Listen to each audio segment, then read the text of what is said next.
Hello दोस्तों, स्वागत है आपका अपने YouTube channel study by Ravi sir में। तो जैसा कि आपको पता है कि पिछली वीडियो में हमने प्रैक्टिस सेट किया था और ये प्रैक्टिस सेट आपके लिए बहुत ही लाभकारी सिद्ध होने वाले हैं। जैसे कि अगर आप यूपी पुलिस का एग्ज़ाम देते हैं या यूपी एसआई का एग्ज़ाम दोगे या एसएससी सीजीएल सीएचएसएल में जाओगे या फिर दिल्ली पुलिस का आप एग्ज़ाम देते हैं तो उनके लिए बहुत ही अच्छे क्वेश्चन हैं। देखो सर, पहला क्वेश्चन क्या है कि एक विद्यार्थी ने किसी संख्या को 5/3 से गुणा करने के स्थान पर 3/5 से गुणा कर दिया। मतलब गुणा करनी थी 5/3 से और गुणा करा कितने सर? 3/5 से। तो परिकलन में त्रुटि कितनी है ये आपको बताना है। सर ध्यान से देखेंगे, जो उसे मल्टीप्लाई करनी थी वो 5/3 से मल्टीप्लाई करनी थी, लेकिन उसने गलती हो गई उससे और उसने कर कितने से मल्टीप्लाई दी? 3/5 से। ठीक है सर। तो ऐसा जब भी आपको क्वेश्चन कहीं पर भी मिलेगा तो आपको क्या करना है, ये जो नीचे वाले होते हैं ना हर डिनोमिनेटर, ये जो हर होते हैं इनका आपको एलसीएम ले लेना है।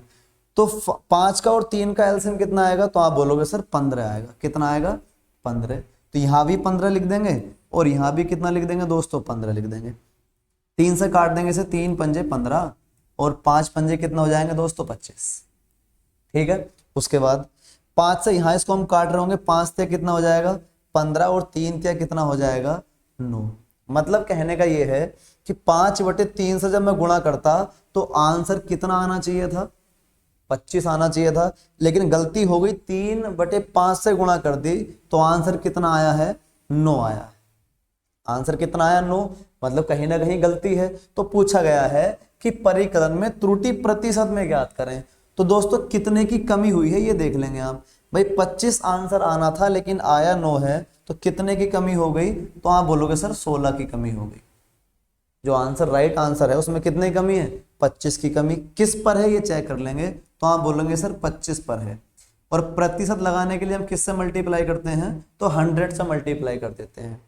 तो जैसे 25 चौका कितना हो जाएगा? 100 हो जाएगा और 16 चौका 64%। और 64% हमारा क्या होगा? बिल्कुल करेक्ट आंसर होगा। अपने ऑप्शन में चेक कर लेंगे तो ऑप्शन नंबर जो अपना डी है बिल्कुल करेक्ट आंसर है। उम्मीद करता हूं समझ में आया होगा। ठीक है सर, अगले क्वेश्चन की तरफ चलते हैं। क्वेश्चन नंबर अपना अगला है, आप बड़े ध्यान से देखेंगे सर कि यदि किसी आयत की लंबाई में 6:7 मतलब 6:7 के अनुपात में वृद्धि तथा उसकी चौड़ाई में 5:4 के अनुपात में कमी हो जाए तो उसके क्षेत्रफल में किस अनुपात में कमी हो जाएगी? दोस्तों सीधा सा एक सिंपल सा फंडा है। इसमें दिया गया कि किसी आयत की लंबाई 6:7 के अनुपात में बढ़ जाती है। लंबाई हमने लिखा है एल, इसकी लंबाई बोलते हैं। अगर पहले उसकी लंबाई कितनी थी दोस्तों? 6 थी। 6 से बढ़कर अब हो कितनी गई है? 7। मतलब पहले उसकी लंबाई 6 थी और अब कितनी हो चुकी है? 7 हो चुकी है। उसके बाद उसकी जो सर चौड़ाई है, उसकी जो चौड़ाई है, चौड़ाई को हम लिखते हैं वृत्त, मतलब बी हो जाएगा। और चौड़ाई जो है सर वो 5:4 है। मतलब अगर चौड़ाई पहले 5 थी तो अब कितनी हो जाएगी मेरे दोस्त? 4 हो जाएगी। ठीक है। अब हमें ये पता है कि जो हमारा आयत होता है, आयत का क्षेत्रफल, आयत का क्षेत्रफल, तो दोस्तों क्या होता है आयत का क्षेत्रफल? की लंबाई गुणा चौड़ाई, L इंटू वी। ये क्या होता है अपना आयत का क्षेत्रफल। तो आपको कुछ नहीं करना, L इंटू वी करना है। तो जैसे ही आप इसका क्षेत्रफल निकाल रहे होंगे तो कितना हो जाएगा? देखो कि 5×6 30, पहले उसका क्षेत्रफल कितना था? 30। अब उसका क्षेत्रफल कितना है? 7×4 28। अब उसका क्षेत्रफल कितना है दोस्तों? 28। तो कहीं ना कहीं उसके क्षेत्रफल में कमी आई है और यही तो हमसे पूछा है कि क्षेत्रफल में किस अनुपात में कमी हो जाएगी। तो अनुपात निकाल लेंगे दोस्तों इसका। काट देखो, 2 से कट जाएगा, 2 से गया 15 बार और 2 से ये जाएगा कितनी बार सर जी? 14 बार। तो राइट जो आंसर होगा वो 15:14 बिल्कुल करेक्ट आंसर हो जाएगा। बिल्कुल सिंपल सा है। ठीक है सर। तो इसका जो आंसर हो जाएगा अपना ऑप्शन नंबर सी, बिल्कुल करेक्ट आंसर। कोई दिक्कत हो तो मुझसे बताओ। जो भी किसी क्वेश्चन में डाउट दिखाई दे तो कमेंट बॉक्स में आपको क्या करना है सर? कमेंट में लिख देना कि सर हमें ये क्वेश्चन में दिक्कत आ रही है। ठीक है नहीं, उसका सॉल्यूशन मैं अगली बार फिर दोबारा से करा दूंगा। ठीक है। लेकिन समझा ऐसा जाएगा कि आपको उम्मीद करता हूं कोई दिक्कत नहीं आएगी।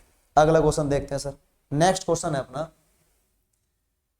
कि 7 वर्ष पूर्व ए तथा बी की आयु वर्षों में 4:5 के अनुपात में थी तथा 7 वर्ष के बाद जो इनका अनुपात है वो 5:6 हो जाता है। बी की वर्तमान आयु ज्ञात करनी है। सर 7 वर्ष पूर्व एक लड़का ए है और एक लड़का बी है। बोल ये मैंने मान लिया कि सर ये जो है ना अपना प्रेजेंट है, ये क्या है सर प्रेजेंट। 7 वर्ष पूर्व अगर बोलेगा तो अनुपात ऐसे लिखेंगे कि 7 वर्ष पूर्व कितना अनुपात था उनका दोस्तों कि 4:5। क्या रेशियो था 4:5। उसके बाद बोला गया क्वेश्चन में कि 7 वर्ष बाद मतलब जो प्रेजेंट है उससे 7 साल के बाद, कितने साल के बाद दोस्तों 7 साल के बाद, 7 साल के बाद अनुपात हो जाएगा इसका 5:6। कितना अनुपात हो जाएगा 5:6।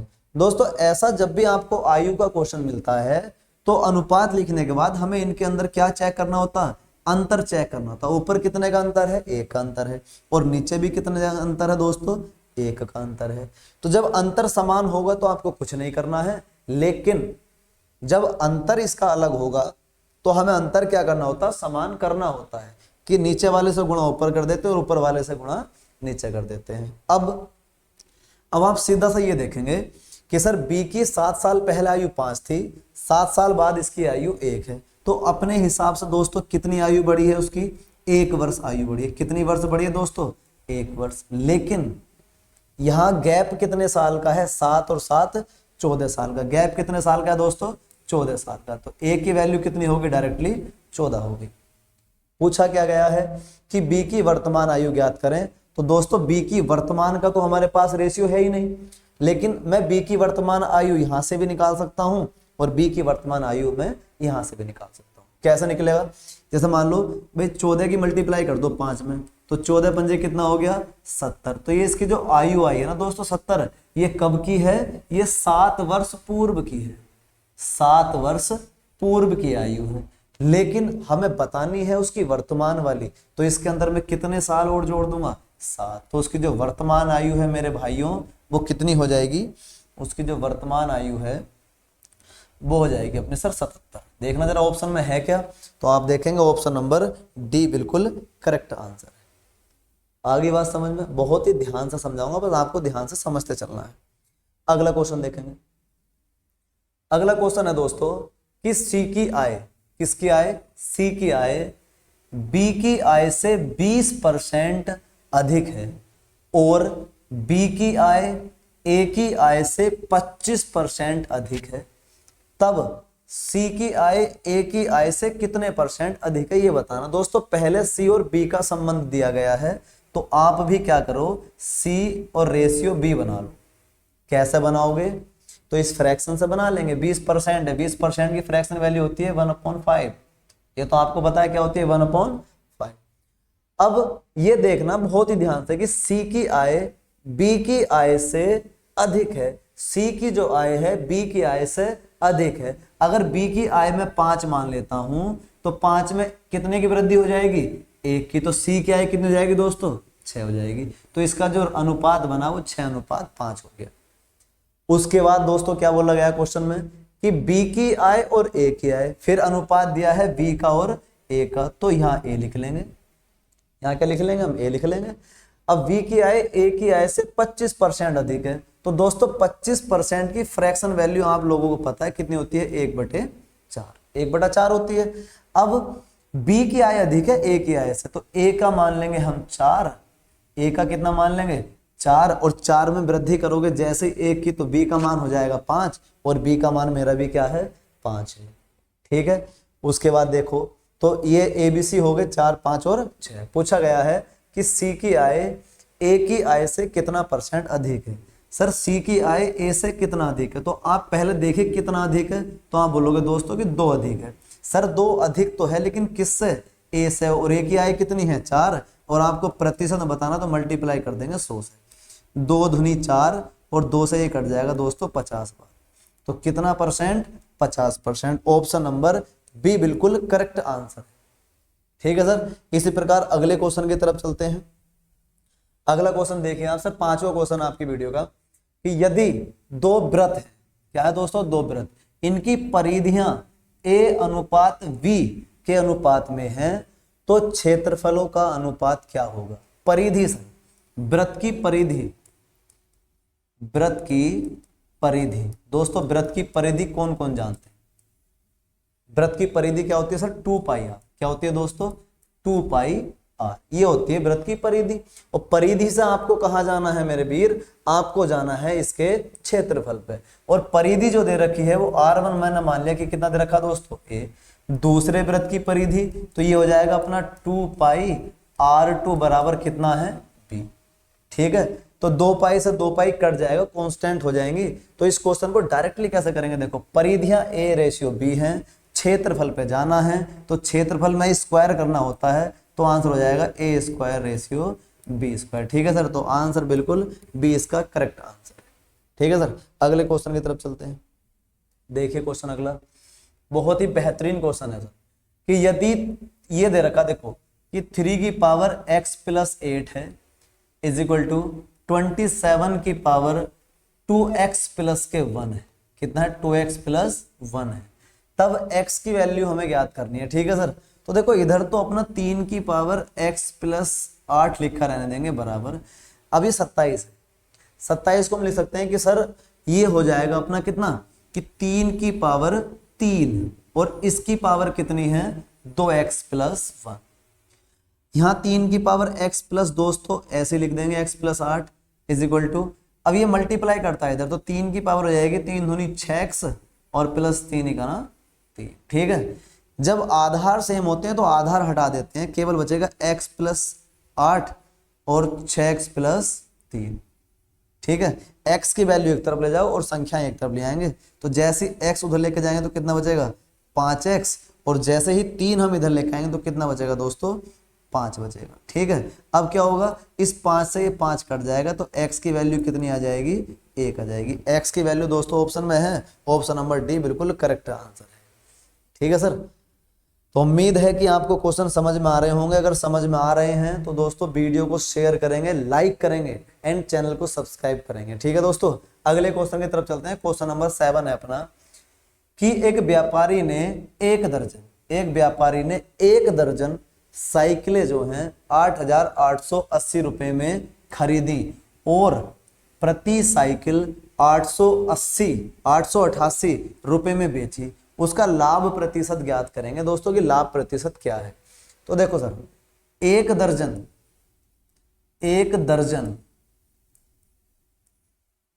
साइकिल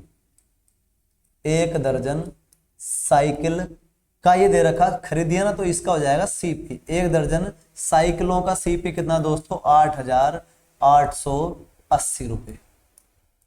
ये एक दर्जन साइकिल का सीपी है साइकिलों का। अब एक दर्जन में दोस्तों कितनी साइकिलें होती हैं, तो एक दर्जन में हो जाएंगी 12, तो मैं लिखा कि 12 साइकिलों का सीपी। तो बात तो ये है कि 12 साइकिलों का सीपी 8,880 रुपए। यहां से मुझे क्या करना दोस्त, एक साइकिल का सीपी निकालो। मैं निकाला कि एक साइकिल का सीपी मैंने निकाला, तो क्या करोगे आप, 12 से भाग करोगे, काट दो 12 से, 12 छंग 72 और 12 अट्ठे 96, 12 सत्ते 84, 12 सत्ते कितने हो जाएंगे, 84, बचेगा 4 और 12 चौक 48 और 0। तो एक साइकिल का जो सीपी है वो कितना आ गया, 740। देखो 12 सत्ते 84, बचेगा 4, 12 चौक 48 और 0 ऐसे का ऐसे ही। अब दोस्तों उसने बोला है कि प्रति साइकिल 888 रुपए में बेच देता है, मतलब एक जो साइकिल है ना, वो एक साइकिल का सीपी कितना दे रखा, एसपी कितना दे रखा, 888 रुपए। अब एक साइकिल का क्रय मूल्य 740 है और विक्रय मूल्य उसका 888 है, तो आप ये देखिए उसको लाभ कितने रुपए का। तो आप बोलोगे सर लाभ कितने का हुआ है, तो उसको सर लाभ हुआ है 8 और ये बचेगा कितना, यहाँ 4 और यहाँ बच जाएगा दोस्तों तुम्हारा 148 रुपए का लाभ हुआ है। कितने रुपए का, 148 रुपए का लाभ। और लाभ दोस्तों हमेशा किस पर होता है, तो आप बोलोगे सर क्रय मूल्य पर 740 और गुणा में कितना 100। इस जीरो से ये जीरो काट देंगे, उसके बाद 2 से काट दो, 2 से जाएगा 2 तिया 6 और 2 सत्ते 14। उसके बाद 2 से कट जाएगा कितनी बार 5 बार। 2 से कितनी बार कट जाएगा दोस्तों 5 बार कट जाएगा, ठीक है नहीं। उसके बाद कहीं गलती हो रही है क्या, ये हो गया 888, 8 हो गया तुम्हारा, उसके बाद 4 हो जाएगा 148 रुपये का लाभ हो गया। 888 में बेच रहे हैं तो 148 रुपये का लाभ हुआ, 740 पे गुणा 100। उसके बाद दोस्तों तो क्या हो जाएगा, जीरो से जीरो कट जाएगा, 2 पंजे 10, 2 तिया 6, 2 सत्ते 14। अब इससे काट के देख लो कितनी बार दोस्तों 4 बार। 37 से जाएगा 4 बार, 7 चौक 28, 4 तिया 12, कितनी बार कट जाएगा दोस्तों 4 बार, और 5 चौक 20। तो आंसर कितना हो गया दोस्तों 20%। ऑप्शन में है कहीं, ऑप्शन में है, बिल्कुल करेक्ट आंसर है इसका बी ऑप्शन, ठीक है सर। तो इस प्रकार क्वेश्चन कर रहे हैं हम। उसके बाद शायद एक क्वेश्चन हो रहा है अपना, तो एक क्वेश्चन और देख लेते हैं। बहुत ही बेहतरीन क्वेश्चन है सिंप्लीफिकेशन का या घातांक करनी कह लो। देखो सर क्वेश्चन दे रखा है कि क्यूब रूट दे रखा है दोस्तों यहाँ 8 बटे स्क्वायर रूट में है 16 और यहाँ डिवाइड है। उसके बाद दोस्तों यहाँ स्क्वायर रूट में लिखा हुआ है 100 और बटे में दोस्तों कितना है 49 मतलब 49 है, मल्टीप्लाई क्यूब रूट में लिखा हुआ है 125। इसका मान क्या है, केवल हमें इसको हल करना। देखो दोस्तों 8 किसका घनमूल या फिर 8 किसका क्यूब रूट, तो ये होता है दोस्तों 2 का, बटे 16 किसका वर्गमूल, तो 16 वर्गमूल होता है दोस्तों 4 का। अब इस डिवाइड की जगह हाथों हाथ क्या करो मल्टीप्लाई लगाओ, ठीक है नहीं। अब जब यहाँ हम भाग की जगह गुणा लगा देंगे तो लास्ट वाले मान उल्टे हो जाते हैं।